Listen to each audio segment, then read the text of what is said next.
Power जो औरतों में ज़्यादा होती है, उनके बाल लंबे लंबे होते हैं।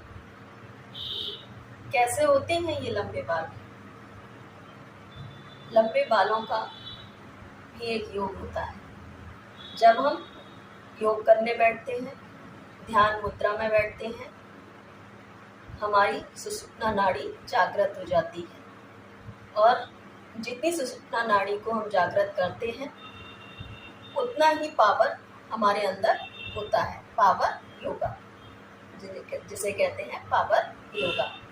जब हम कुंडली या जागृत करते हैं, 7 चक्र जागृत करते हैं अपने, तो बाल लंबे होने लगते हैं।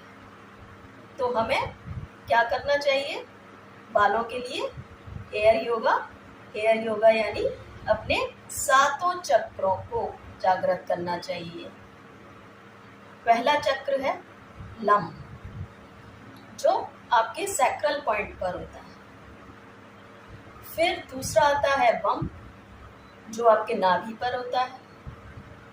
फिर तीसरा आता है रम, जो आपके पेट से ऊपर होता है, चेस्ट की तरफ। रम चेस्ट की तरफ हो गया। अब आता है आपका लम, यम। यम जो होता है हृदय चक्र कहा जाता है, हृदय की तरफ होता है। हृदय चक्र को जागृत किया जाता है।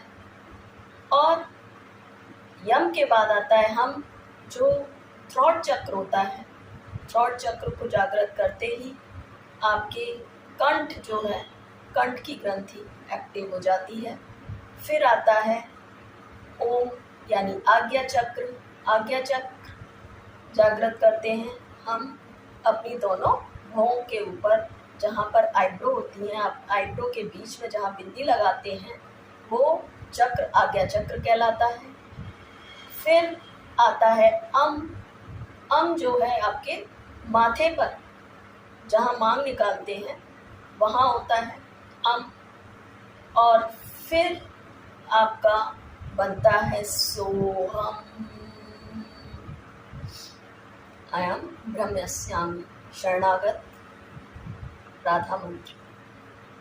तो जब आपके ये 7 चक्र जागृत हो जाते हैं तो ये पावर योगा कहलाता है, पावर योगा, जिससे एक ऊर्जा बनती है। ऊर्जा जो आपकी वाइटल फोर्स, होम्योपैथ में बोलते हैं वाइटल फोर्स, उसको जागृत करती है। यानी आप